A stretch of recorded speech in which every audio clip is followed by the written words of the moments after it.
वंदौ गुरुपद कंज कृपा सिंधु नर रूप हरि महामोहतम पुंज जासु वचन रवि कर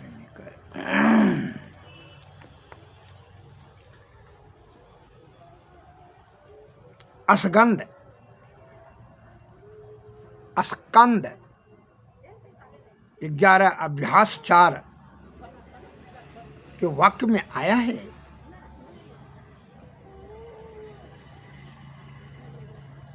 उद्धव जी ने भगवान श्री कृष्ण ने पूछा, हे भगवान, हे कमल नयन, अब आप मुझे यह बताइए कि मुमुक्षु पुरुष को आपका ध्यान किस प्रकार, किस रूप में और किस भाव से करना चाहिए। यही प्रश्न का जवाब देते हुए भगवान श्री कृष्ण ने बताया।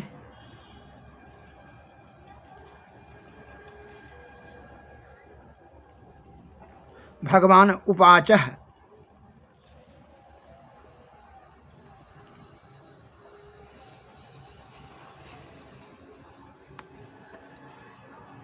सम आसन आसीन सम कायो यथा पुरुषम हतः हस्त उत्सुलं अंकम अघायम स्व नसाग्र कृतो छन।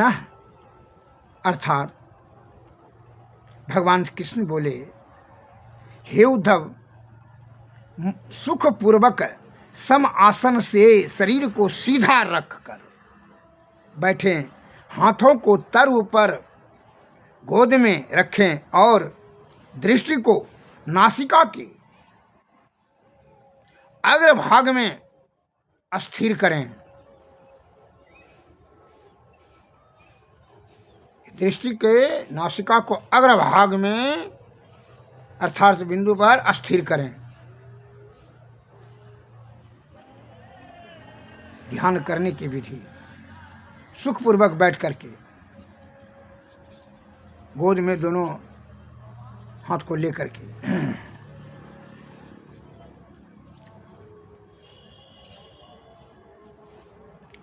हृदय में निहित मृणाल तंतु सदृश ओंकार को ब्रह्म रंध्र में ले जाकर प्राण द्वारा उसका घंटानाद के समान स्थिर घोष सुने।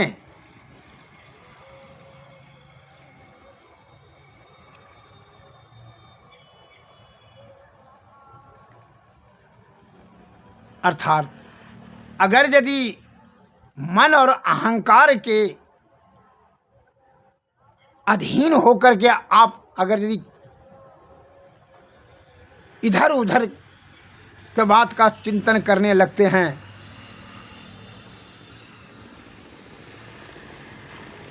तो प्राणवायु अस्थिर नहीं रहेगा नासिका के अग्रभाग पर अर्थात बिंदु पर। तब तो उसी को कहता है इंगला पिंगला में, मैंने माया मोह के चक्कर में आपका भटकते रहेगा ध्यान। अतः पवित्र आत्मा से अनासक्त भाव से सुखपूर्वक सीधा मेरुदंड को कर करके दोनों नेत्र के किरण को बिंदु पर अस्थिर करके मन और अहंकार सभी का त्याग करके मन, अहंकार और रूप, रस, गंध, शब्द, स्पर्श, ये 5 जो ज्ञान इंद्रियां है सभी का विषय जो है का मालिक मन है। मन जो है के अधीन में सभी है इंद्रियां, ज्ञान इंद्रियां। तो जब ज्ञान इंद्रियां मन के अधीन है और मन का गति हमेशा विषय भोग माया के तरफ जाने का उसका आदत है। जिस प्रकार पानी का गति हमेशा नीचे की ओर, वायु का गति हमेशा ऊपर की ओर है, उसी प्रकार मन का गति हमेशा विषय के ओर जाता है। इसलिए सर्वप्रथम ईश्वर ध्यान करने से पहले मन और अहंकार को जिस उपाय करने से आपके नियंत्रण में हो जाए, वही उपाय पहले सर्वप्रथम करें, मन और अहंकार को अपने नियंत्रण में। अन्यथा मन और अहंकार से आयुक्त होकर जो भी कार्य करेंगे वह विषय की तरफ चला जाएगा, और विषय या आयुक्त होकर के विषय में आसक्ति रख करके जो भी कार्य करें वह धर्मयुक्त नहीं होगा, और जब धर्मयुक्त नहीं होगा तो अधर्म होगा, अर्थात तो पाप होगा, और उसका भाग्य आपको भोगना पड़ेगा, उसी के अनुरूप फल मिलेगा। इसलिए संत महात्मा लोग अनादिकाल से यह बात बताते जा आ रहे हैं, ज्ञानी ध्यानी महापुरुषों ने, कि मन और अहंकार को पहले अपने नियंत्रण में करो। जैसे मन के और अहंकार से में अधीन होकर के आपका किया हुआ कार्य आपको नरक की ओर ले जाता है। आप मन में विचार करते होंगे कैसे, उसका उदाहरण दे देते हैं, ध्यान से श्रवण करें। इसलिए हमारे गुरु महाराज ने भी कहा है कि मन निग्रह के समर क्षेत्र में सन्मुख थिर डटना होगा, आओ वीरो मर्द बनो अब जेल तुझे तजना होगा, इसी युक्ति से जगत जेल को सुन में ही तजना होगा।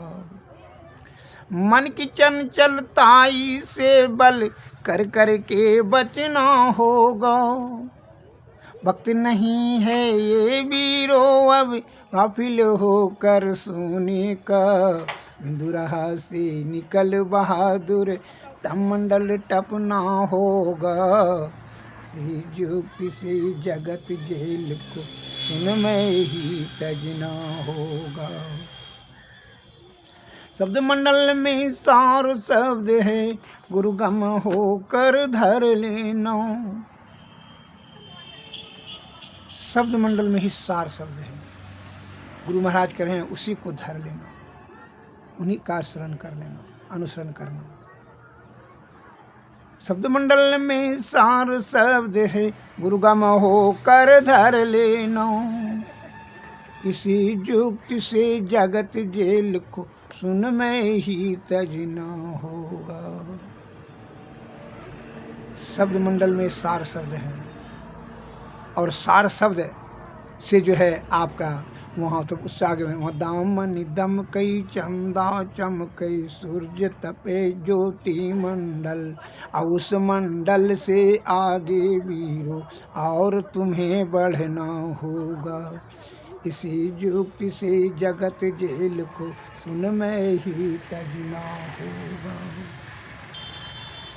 वक्त नहीं है ये वीरो अब काफिल होकर सोने का, हिंदुरहा से निकल बहादुर तमंडल टपना होगा, इसी युक्ति से जगत जेल को सुन में ही तजना होगा।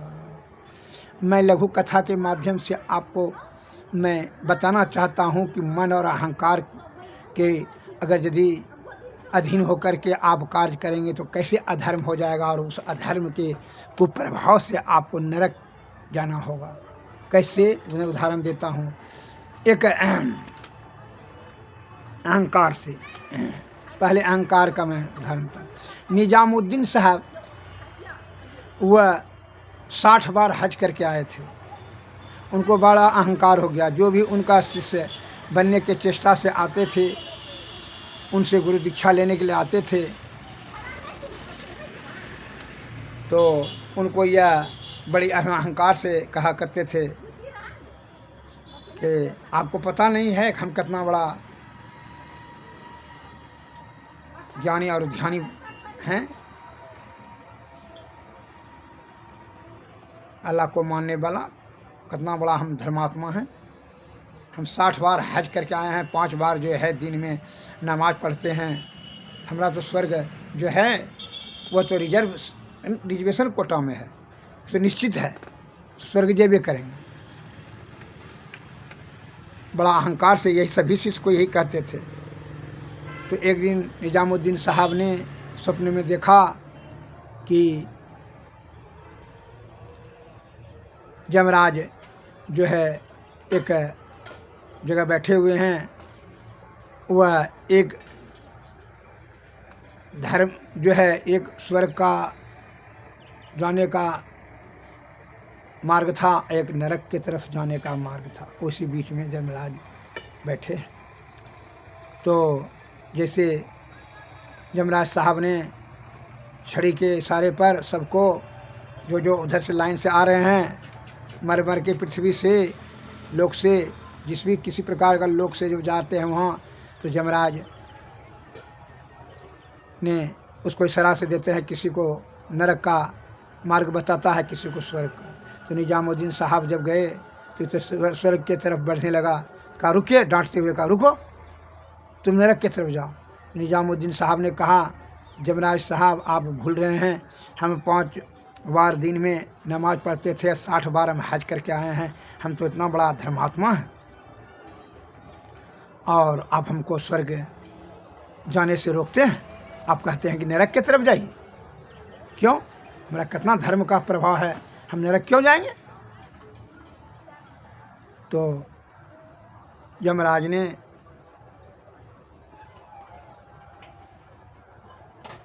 कहा, तुम जो यही गर्व, यही अहंकार का जो बखान किया पृथ्वी लोक में सभी सज्जनों के समक्ष कि हम बहुत बड़ा धर्मात्मा हैं, 60 बार हज करके आए हैं और दिन में 5 बार नमाज पढ़ते हैं, यही अहंकार के कारण से तुम्हारा सद्गुण नष्ट हो गया। अब जो है सद्गुण तो रहा नहीं। जब सद्गुण नहीं रहा तो किसी के अहंकार से सद्गुण नष्ट हो जाता है। तुमको इतना ज्ञान नहीं है, अब तुम किसके बल पर तुम स्वर्ग जाओगे? इस तुम्हारे पास तो खाता खाली है, इसलिए तुम नरक की तरफ जाओ। अहंकार से तो दुर्गुण आ गया, सद्गुण नष्ट हो गया। विवश होकर के वो थर-थर कांपने लगा और झरझर जो है आंखों से आंसू गिरने लगा। वो हड़बड़ा करके उठा और जो उसका अहंकार दूर हुआ, नरक का वो यात्रा करना पड़ा। वो अहंकार समझ लिया कि अहंकार सबसे दुर्गुण है। इसलिए कहते हैं कि अहंकार से सद्गुण का नाश हो जाता है। बल बुद्धि तो खर्च नष्ट होवे करता है, सद्गुण भी नष्ट हो जाता है। इसलिए नरक के निश्चित हो जाता है, नरक में उसको नरक भोगना पड़ता है। ऐसा अहंकार को परित्याग कर देना सबसे बड़ा दुर्गुण है। अब मैं उदाहरण दूसरा दे रहा हूँ। मन जहाँ रहेगा उसी के अनुरूप आपको फल मिलेगा। कहिए कैसे? मन, 2 ब्राह्मण कुमार थे, वेद के ज्ञानी दोनों थे। दोनों गए प्रयागराज हरिद्वार, वहाँ देखने के लिए महात्मा जी से भाई भेंट करेंगे। वह ब्रह्म पुरुष से उनका प्रवचन सुनकर करके कृतार्थ हो जाएंगे। दोनों भाई गए, लेकिन जैसे वहाँ गए तो वह जो है भटक गया, रास्ता भटक गया, जिसके कारण से भीषण वर्षा होने लगा, जिसके कारण से दोनों भाई जो है बिछड़ गए। और एक भाई तो पूछते पूछते उस सत्संग मंडली में पहुँच गए और दूसरा भाई जो है, बड़का भाई, वह वेश्यालय चला गया, वेश्या के कोठी पर। रात हो गया पहुँचते पहुँचते। कहा अब यहीं ठहर जाते हैं, भीषण बारिश हो रही है, कहाँ जाएंगे? तो उसने जैसे देखा, हुआ महल में घुसा तो वेश्या का कोठी था। वहाँ देखा वेश्या गमन करने वाले बहुत से सज्जना, तो उसको देख करके बड़ा घृणा हुआ कि हम ये कौन यहाँ वेश्या के कोठी पर आ गए हैं। हे भगवान, ये तो बड़ा हम पाप वाला जगह आगे हम आए थे घर से जो है महात्मा जी का दर्शन करके धर्म प्राप्त करने के लिए, लेकिन प्रवचन सुन करके, लेकिन ये तो हम आ गए यहाँ बेस्या के कोठा पर।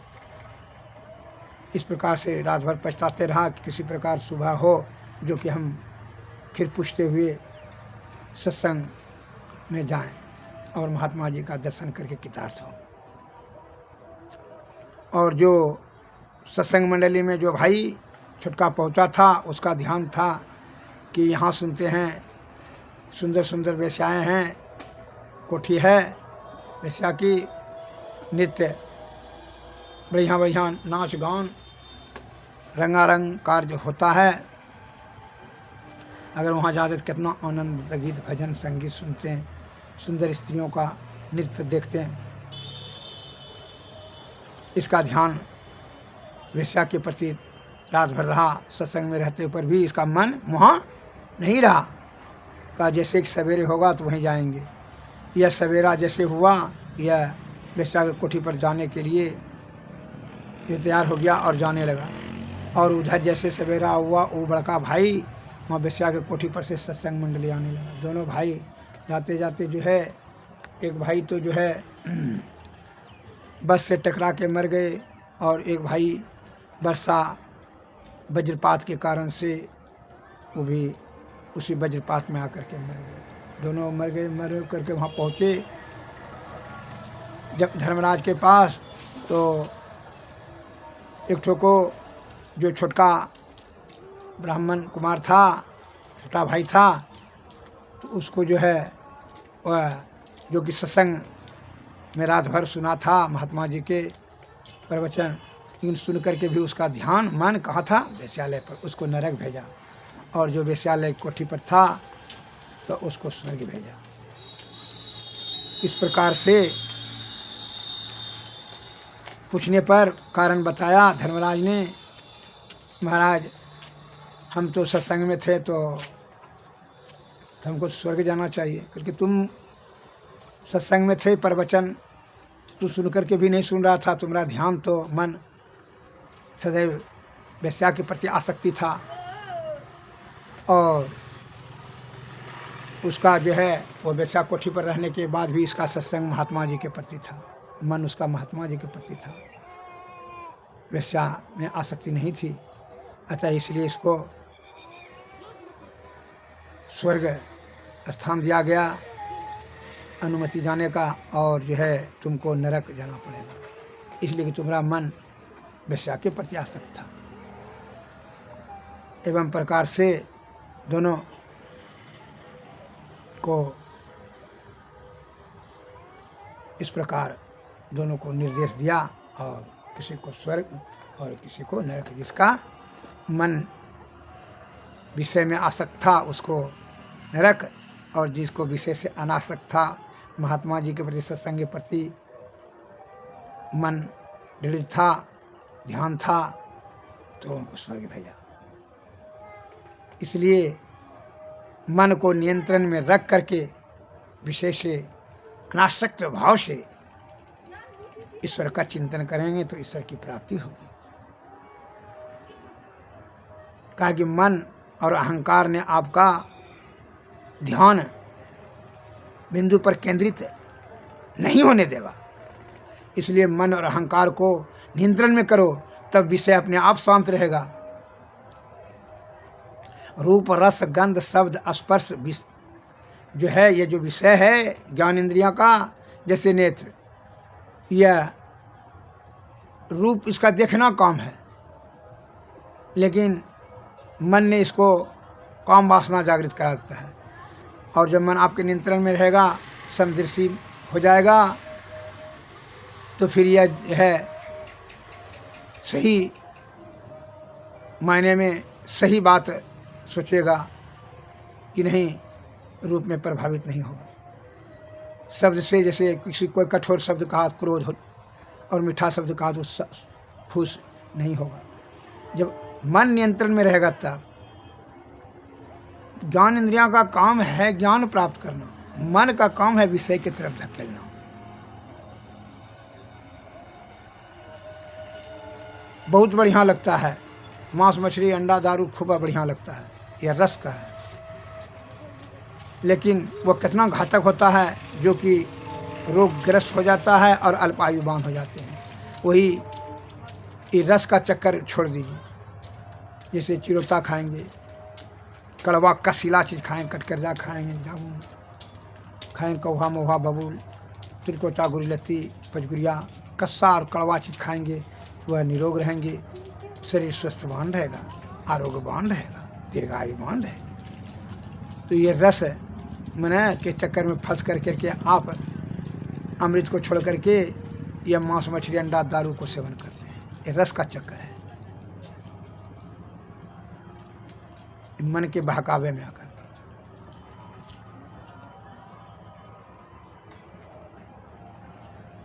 शब्द ये हमको शब्द से जरा सा होना अहंकार है, ये हमको जो है कठोर शब्द कहेगा, इसका हत्या कर देंगे। अब क्रोध उसको जागृत कर देता है, रजोगुण में चले गए अहंकार के कारण से। और यदि आप दोनों नियंत्रण, मन और अहंकार नियंत्रण में रहेगा, तो फिर आप जो है उससे भी विषय आपको उत्पन्न ही नहीं होगा। छोटा बड़ा भेदभाव, किसी को स्पर्श करना और नहीं करना, उसको आपको किसी प्रकार का कोई प्रतिक्रिया नहीं होगी। अब दुर्गंध, आप जो है चढ़ा हुआ मुर्दा देखते हैं, दुर्गंध करते हैं, बड़ा घृणा मन पर पैदा होता है। लेकिन वही दुर्गंध जो है चील गिद्ध के लिए, कुत्ता के बिलाई के लिए वह भोज्य पदार्थ है। उसी दुर्गंध से वह वहाँ पहुँचता है और उसका सेवन करता है। या आपका विषय जो है की तरफ जो है यह मन और अहंकार ने धकेल देता है, इसको बहकाता है। इसलिए दोनों को नियंत्रण में रखा जाए, तभी आपका ध्यान केंद्रित रहेगा, तभी ईश्वर की प्राप्ति संभव है। श्री सद्गुरु महाराज की जय।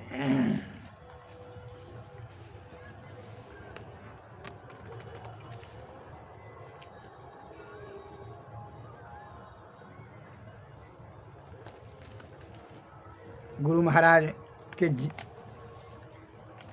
संगति में रहेंगे, गुरु महाराज के शरण में रहेंगे, तभी यह युक्ति आपको बताएंगे मन और अहंकार को नियंत्रण करने का। तभी आप विषय को जीत सकेंगे, विषय को त्याग करने की शक्ति होगी, संतोष उत्पन्न होगा और ईश्वर को पाने का विधि जानेंगे, ध्यान करने की तरीका बताएंगे। इसलिए बता रहे हैं हमारे गुरु महाराज कि निज तन में खोज सैजन बाहर न खोजना, अपने ही घट में हरि अपने में खोजना, निज तन में खोज सैजन बाहर न खोजना। ध्यान करने की विधि जो बता रहे हैं हमारे गुरु महाराज स्वामी महर्षि ब्रह्मदास जी की जो वाणी माया है, वही सब में रखना।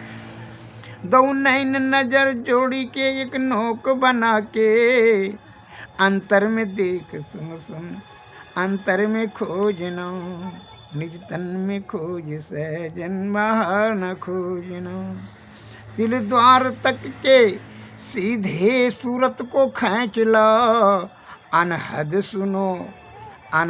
सुनो को सुन सुन चढ़ चढ़ के खोजना। बजती है 5 नौबतें सुन सुन एक एक को, प्रति एक पे चढ़ी जाए के निज नाह खोजना, निज तन में खोज सहजन बाहर न खोजना। पंचम बजे धुर घर से जहाँ आप विराजे, गुरु की कृपा से मही तहाँ मैं पहुँची खोजना, निज तन में खोज सज्जन बाहर न खोजना, अपने ही घट में हरि अपने में खोजना।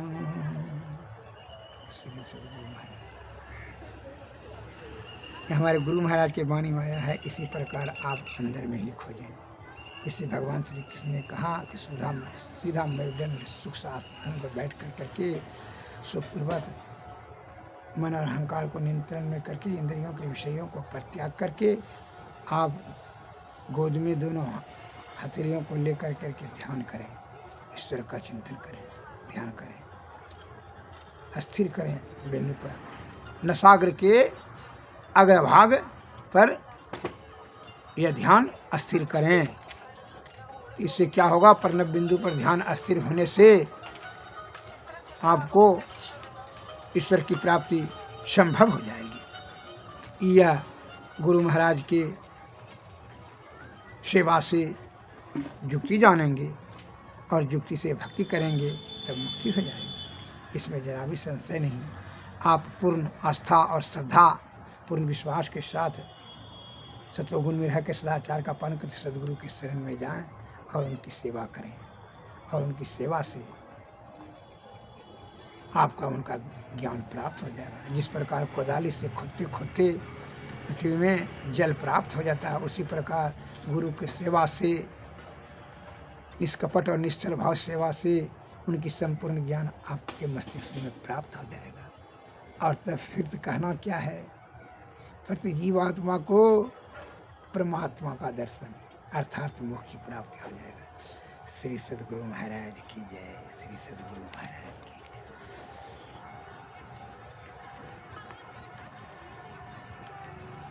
आरती तन मंदिर में कीजिए, दृष्टि जुगल कर सन्मुख दीजिए। चमकै बिंदु सूक्ष्मयति उज्जल, ब्रह्म ज्योति अनुपम लख लीजिए। जगमग जगमग रूप ब्रह्मांड, निरखी निरखी ज्योति तज दीजिए। शब्द सूरत या भ्यास सरल तर, कर करी सार शब्द गही लीजिए। ऐसी युगति काया गढ़ त्यागी, भव भ्रम भेद सकल मन कीजिए। भव खंडन या रति यह निर्मल, करिमें ही अमृत रस कीजिए। आरती तन मंदिर में कीजिए, दृष्टि जुगल कर सन्मुख दीजिए। श्री सद्गुरु महाराज की जय, श्री सद्गुरु महाराज की जय। सद्गुरु नमः, सद्गुरु नमस्कार। जय हिंद, जय भारत।